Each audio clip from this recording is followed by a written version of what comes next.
further Linux commands which are very useful for troubleshooting purpose.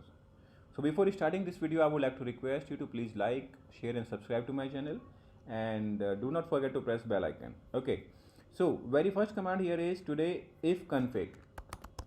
So when we are talking about Linux operating system and if we need to figure out the IP address, so we need to run this command. The command here is ifconfig. So all the interfaces available like ETH0, ETH1 and multiple interfaces could be there.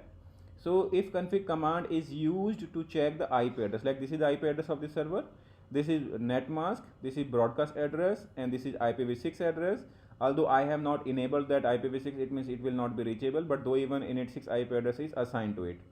Now if we talk about MAC address, then this is particular one. So these are the information which you can check. In fact, you can check like read request, how many requests are coming here, how much data has been transferred on this.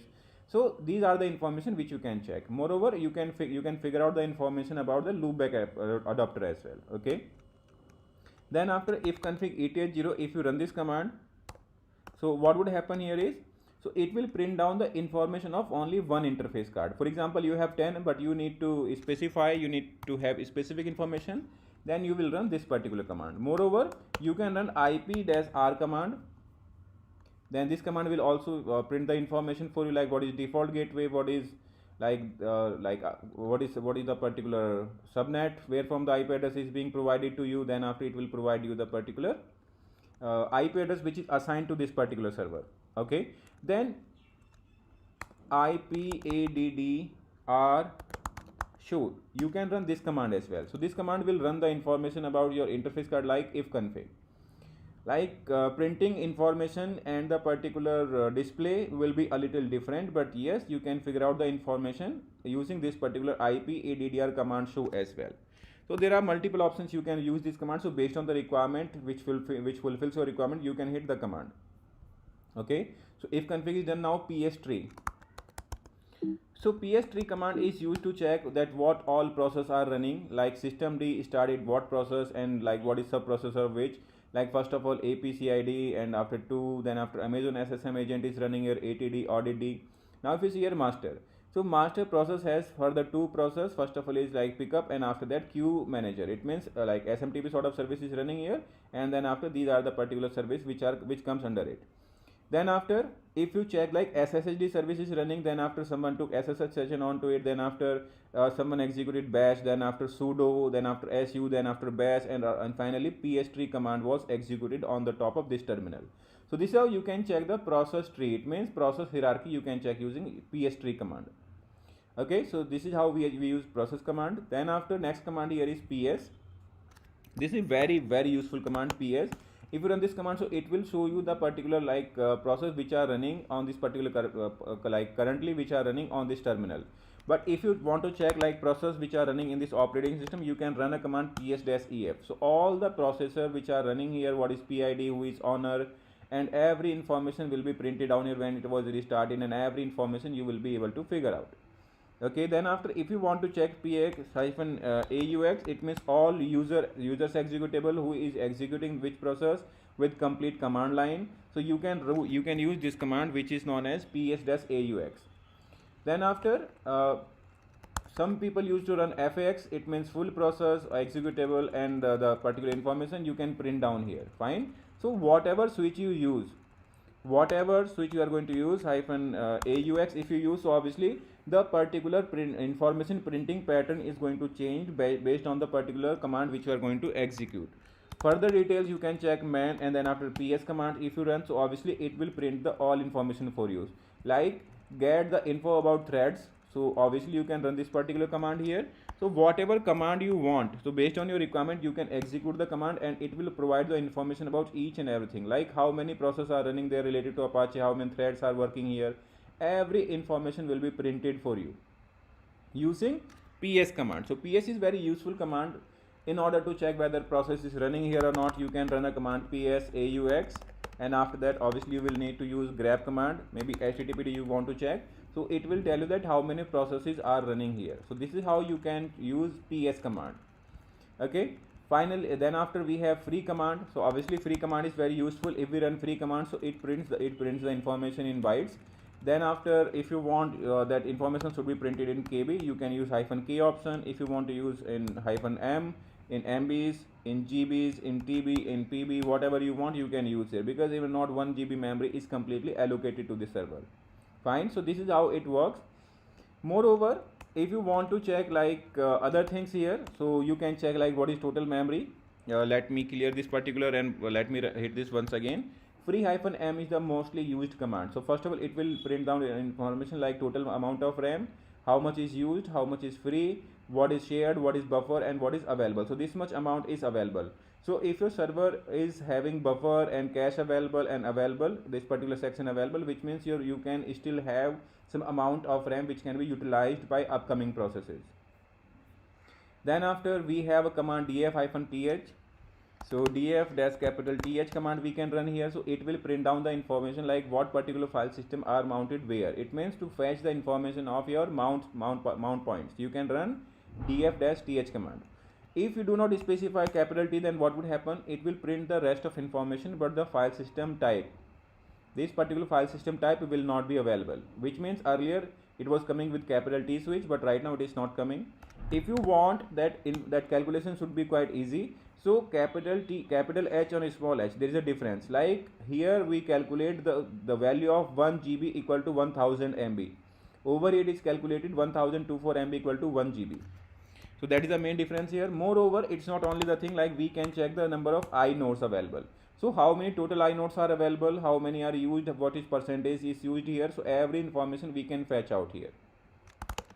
So as we were checking the size of file system here using df command, but if we specify df-ith, so obviously it will print down the information of like inodes in MB. How many MBs of inodes are available, total use, free, everything you can figure out here. So this is how you are going to read it. So that is it. It means we can use df command in this way. Now there is a particular confusion that people usually ask, that what is difference between df and du command. So let me show you here. Df command is used to check the available mount points.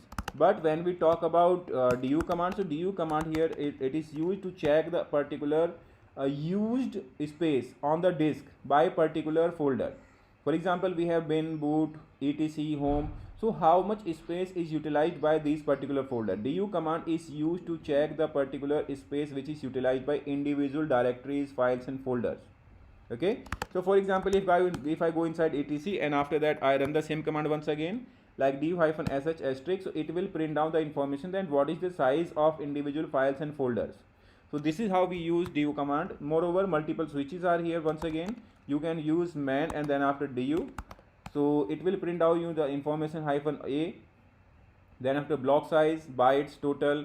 So everything it will print down for you. For example, if you run du then sch, so it will print down the overall usage of this particular folders. Fine, it will calculate further sub files and folders inside it. Total is 31 MB. So calculation it is doing for all the files and folders available within this particular directory. Okay, so now what next? Next command here is cp. So obviously cp is used very frequently. cp-rf/etc fstab, maybe I want to copy it to /temp. So wherever I want I can copy it, but if I want that all the files which are being copied, I should be notified for that. So I can use -v command, which means verbose, and it will print down the information like this, that etc fstab is copied as /temp/fstab. Moreover, like if you want to copy permissions and if you want to copy like keep all the archival sort of things, you can use this particular command, and that's it. Fine. So cp-rfvap, so these are the particular options which we can use. Not only these, we have many. I'll insist you to check the man pages of cp command as well. And guys, make it a best practice until unless you do not feel confident, you do not feel that you know 100% of the command. So I will insist you guys on reading the manual pages of every command whatever you use. For example, if you want to copy links, so obviously cp-l command will be used to like copy link. Then after, if it is like you want to copy differences and you want to like no cobbler, like so multiple options are there. Fine. So you can read out these particular options here, and obviously this is going to be very beneficial for you if you read the man pages of cp command. Then after we have w command. So what is the w command? How many users are logged in? What is the username? What is the terminal where the user is logged in from? Where user has logged in? then after at what time user logged in. If I run the date command, then there will be a difference. So I logged in onto the server at this time, and it is currently it is this time. Fine. Then after for how long I have been idle, for 3 seconds. Then after for JCPU, then after PCPU, like what command I am using currently. So what are the things I am running here? So if you see here that I was idle for 1 second here. Fine. So these are the information which you can fetch using W command. Next command here is who, who, just to print down the information like who is logged in on what terminal and when the user logged in. So about CPU information, this will not print, wherein it was showing here what command a user is executing using W command, but over here information is less. Moreover, there is one more command, who am I. Keep this in mind, there is a space in between who am I. If I run this command, so it will print down much more information, like other information here. Fine. So that is it. That is how. So this is how you can use these particular commands. Now the very next command here is password. So password command is used to check to change the password of any user. So whatever user are there, you can change the password for using password command. But if you want to change password for any other user, maybe you can specify the username, and after that you can change the password for that user as well. But keep this thing in mind, guys. So whatever password you are changing, and password dash username can be specified by only those users who are either root or are equal to root user. The normal user cannot specify this syntax. For example, like if I run a command like I logged in with user EC2. Okay, let me log into my server once again, and yes, I have logged in with this user known as EC2. I'm going to run this command now, like passwd EC2. Then there will be one problem, like only root can specify a username, which means normal users are not allowed to change password for other users. So in order to change the password for other users, you need to be root. Either a user can password for himself or herself, or a user has to be root in order to change password for others. So these are the things which we can use here. Moreover, we have been seeing that every time whenever I log into a server, I run a command sudo. So what is sudo? Sudo dash I we can do. Then after what is this? We are trying to like become root on this server. So earlier I was logged in with this particular user EC2. So how do we define that whether the user is normal or a super user? So super user has the command prompt begins with hash. You can call it pound symbol. But when we talk about normal users, so normal users command prompt begins with this particular dollar symbol. Now this is the home directory of user. So if we talk about like home directory, roots home directory slash root, and if we talk about slash EC2 dash user, so home directory of this user is slash EC2. For example, if I switch the directory, then this symbol will go away, and this will print the current like current working directory where we are working currently. So this is how we use these commands. Like pwd command is used to check the present working directory. Cd command is used to change the directory. Sudo -i. Moreover, there are a couple of other commands. Sudo su -, we can run this command to become root. Moreover, we can run sudo -s, but in that case the directory will not be changed. Your current working directory will be will remain the current working directory of the next logged in users if you run sudo -s command. Fine. But if you run sudo -i if you run, so the particular user will be logged into user's home directory. If I ran command sudo -s, then user was logged into the same working directory of the current user. Like EC2 user was logged in /temp. When I executed the command sudo -s, so it was logged in as root user, but the current directory was not changed. If we run sudo -i, so obviously it will allow you to log into particular home directory of the next upcoming user. Fine. So I hope this has been informative. If you have any further questions, so please do write in comment box. Please do like, share and subscribe to my channel, and do not forget to mention the questions if you have any. You can write down the question in comment box. I shall be happy to assist you there. Thank you so very much. Have a good time. Happy learning.